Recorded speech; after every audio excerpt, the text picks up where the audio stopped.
mo lang te, kasi ito harang to. Buka mo kasi. Harang to ha. Kaya kita pinapaihi harang to. Pag ito hindi ka nakaihi. Buka. Bagsak mo lang kasi te, feeling ko meron ka talagang UTI. Ang sakit-sakit sa'yo to eh. Relax mo lang. Relax mo lang te. Buka mo hindi ko makita. Bagsak mo yung puwet. Huwag mo itaas. Bagsak mo yung puwet mo. Bagsak yung puwet. Ibaba mo to. Lapat. Yan. Pakinig ka sa akin kung gusto mo makaraos mabilis. Ayun, ang dami pang ihi. Huwag mong kontrolin to, ha? Sige, bagsak puwet. Lapat. Yan. Ganyan lang. Daming ihi. Harang ito. Relax lang. Pwede ba? Dahil ko mo. Meron ka pang, napkin? Meron pa. Tapos ka na. Huwag mong kahirapan si mami. At tae mo ha. May harang ka rin. Tapos bumaba na. Ang kapal pa kasi talaga.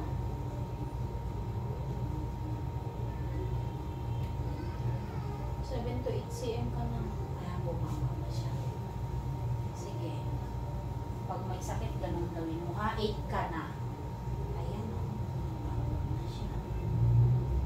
Labas ka na na. Okay. Dito big ka pa.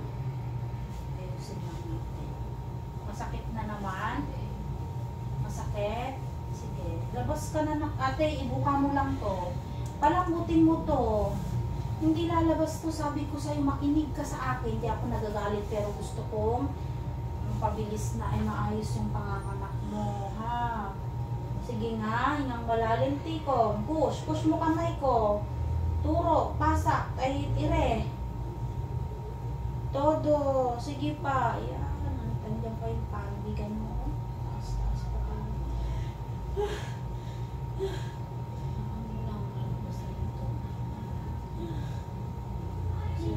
Ibuka mo kasi.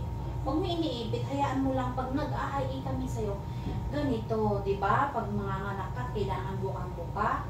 Ganun ulit ang gagawin mo. Kasi pag ganitong ginagawa mo at kinokontrol mo, hindi lulusot si baby mo. Kasi meron tayong bones dito sa bago makalusot si baby.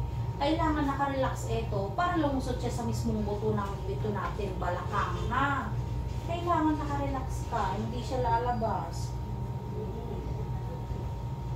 Labas ka na na. Parang karaos na kayo ni mami. 44 na. Buting ka pa pala ng hapon.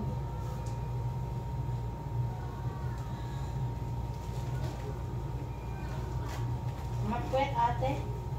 Angat puwet. Angat yung masakit eh. Hila, angat kunti lang. Hawak mo, i-ano mo yung kasi yung kamay mo. Kahit yung kamay mo lang ang pang ano mo. Sige, kasi hindi kita kayang yung buhatin. Lang ha. Palitan ko. Mehey!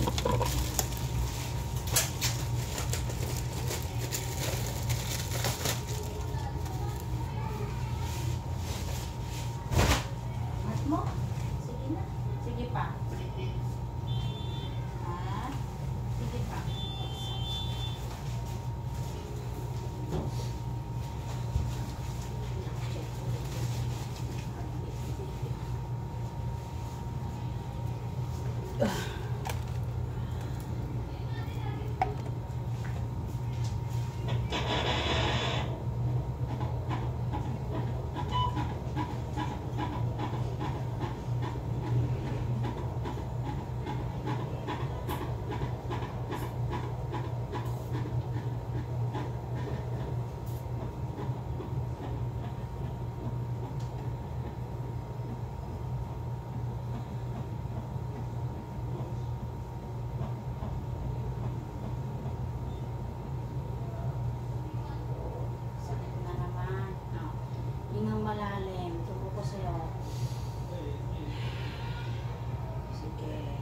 Ganun lang. Hanggat hindi pinakamasakit, hingang malalim buka bibig. Hingang malalim buka bibig. Pag may sakit, ayun na yung angat ulo tingin dyan. Piko, sakit na. Ganun lang. Ha? Ganun lang kasimple ang pagkain ng tama. Huwag yung minsan lumiliyat-liyat ka pa. Ganun. Hindi yun. Ha? Labas ka na dyan. Huwag hinihintay mo eh. Si mami mo eh. Sige na.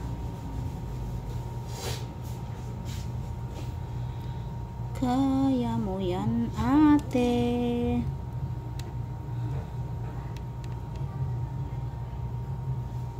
We were just kids when we fell in love.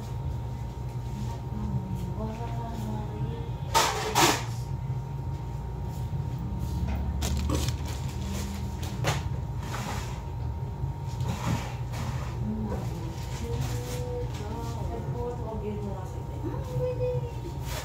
Kasi dapat ako masakit ng balakang ko. Oo, pwede ate. Tahimik ka. Sige lang. Sige lang. Huwag mo lang masyado likutin yung pads, yung ano mo ha. Kasi pag mamaya mga anak ka, kailangan eh. Pads sa likod mo. Hindi ka mangalan.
Sige, te. Squat mo. Baba mo yan. Pag may pumutok, yan na. Sige. Squat ka, mamshi.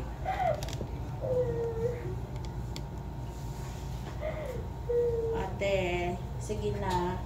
Squat is the key. Masakit na talaga yan. Labas na, baby. Masakit ang balakang ba? Ito? Uy, sinugsog mo na yung ulo dyan, di ka na makahinga. Masakit dito? Ha? Ano no? Dito o dyan? Uy, squat ka na. Labanan mo yung sakit. Sige na. Makakaraos ka na nito pagtapos ng sakit na to. Wala nang sakit pagtapos ng ano mo. Wala. Squat mo na, te. Ayun na, ikaw lang makakatulong sarili mo. Yan. Baba mo to, hindi mo apakan. Sige, maano. Sige, upo ka.